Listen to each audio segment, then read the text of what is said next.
Hello, welcome to this week's episode of Tokusatsu Thursdays. Today we're reviewing the Japanese science fiction tokusatsu film Message from Space, which came out in 1978. It's a Toho film, and this film is known as as Japanese Star Wars, a Star Wars ripoff, which apparently, according to a review I watched of this film like years ago, apparently there's like a scene in this movie that somebody saw at George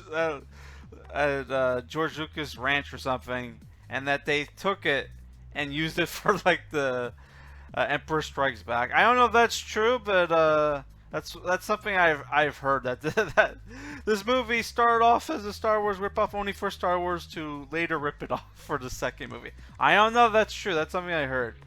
All right.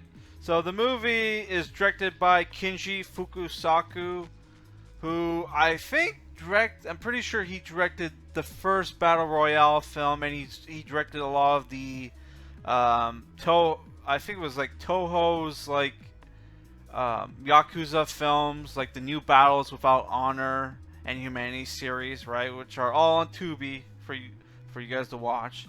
And the movie stars Vic Morrow as General Garuda, Sonny Chiba as Hans, Philip Casnoff as Aaron, Peggy Lee Brennan as Maya, Sue Shiomi as Esmeralda, Teshiro Tamba as Noguchi, Miko Narita as Roxia the 12, Makoto Sato as Yuriko, and Hiroyuki Sanada as Shiro, and you have Isamu Shimizu as Robot Biba, and who can forget Mazuzumi Okabe as Jack.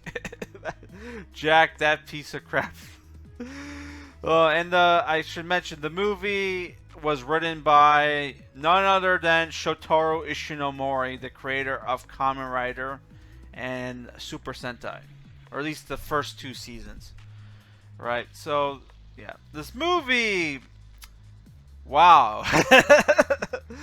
Well, you get to, like, this movie, as far as Star Wars inspired films go, it very much feels like its own thing, right? But yeah, you can tell they ripped off Star Wars, but the movie like felt more like you're watching like a live action anime film, honestly. Which the story is about in the Andromeda universe or galaxy, whatever. There's these race of people called the Jerusians, right? Whose planet has turned into barren rock because they were invaded by the warlike Galvians, right? Galvatron. Which, oh my god, also, like, Star Wars, like, Transformers probably ripped off this movie too, because like the Galvians look like pretty much like Unicron. They have these armored like suits, right? And they have these horned helmets, right? It's like, and the main bad guy looks like his pretty much has a black armor. But like it's very much like Unicron design, right? And they turned the planet Jerusia into basically a giant ship, and on the planet Jerusia they have this fortress, this fortress that they control the planet, right? The Jerusians elder sends his daughter and warrior Roku into space to go out and find 8 warriors to save the planet Jerusia using the Libani seeds, which are these big walnut-looking things that glow, that go into our universe, right? Which this takes place in the future, right? Which it takes place in the future where apparently you do not need spacesuits to go out in space. You just need a mask, which was like one of the dumbest things about the movie. And the Libani seeds pick 4 humans, a robot, a former Galvian, which is played by Sonny Chiba, Prince Hans, who was exiled and had the throne stolen from him from Roxia, right? And who were the other 2 people? I think there was 4 Earthmen, one girl, the robot, and it turns out Roku was the last one, right? Which the other characters are Shiro, and Aaron, who are Rough Riders that are like basically they're like starfighter pilots that like to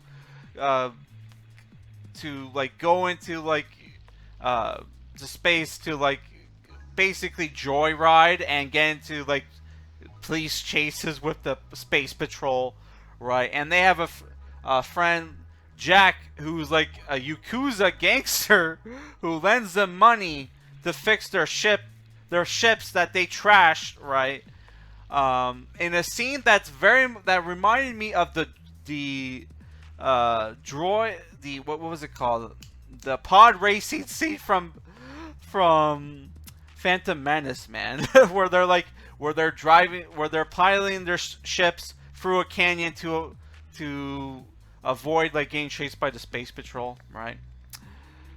You have another character called Maya, who is a spoiled rich girl that's friends with the Rough Riders, Shiro and Aaron, right?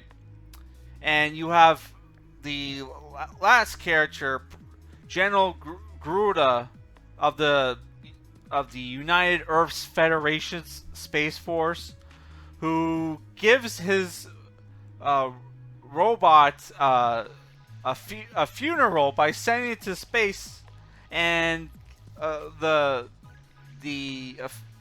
higher ups thought, hey, that's not necessary to give a droid, you know, a funeral and wasting one of our space rockets, so they fire him. So what happens is that the Libani seats choose our characters, and they wind up in the same place where they get told the story from what was her name, Emeralda and Roku, on how their planet is in danger and they need the help of our 8 heroes to save their planet, right? Only for our characters to be like, fuck that. That's, well, except for the girl, right? But like most of our characters are like unreluctant heroes. Even the general's like, yeah, we can't win. We can't defeat a fucking space army with just the 8 of us, right? Only for circumstances to lead the Galvians to Earth, where there's a battle where the Earth Space Federation fleet goes into an epic battle with the Galvian forces, right? With on their moving planet ship, which is Jerusia, right? We're not going to go into parallels and whatever allegories is going on here, though they call the Jerusians consider their planet Holy Land, right? Yeah. So yeah, what happens is like shit goes wrong. Emeralda gets kidnapped, and our heroes get guilt tripped by the girl, and they have bad dreams and are forced to go along and go and rescue Emeralda, right? And even the General Garuda is forced to by the Earth government to go in, go into and trying to get the Galvians to delay their invasion, right? Which they friend of. The whole reason they came to our solar system is because they want the planet for themselves. But then they friend, yeah. If you guys don't surrender, we'll blow up your planet. Even though they want the planet for their empire, to be the capital of their fucking empire, right? So yeah, I'm just gonna go in my likes and dislikes. The movie. Well, I'll just say I like the designs of the ship. The ships. There was good action in the movie. The models look great. Right. There's a good finale. The finale is great, and there's some sword fights for the people who like sword fights. Which I thought it was weird that their swords look like normal swords, but when they do a killing stroke, it like lights up like it lights up like it's like a fucking lightsaber or something.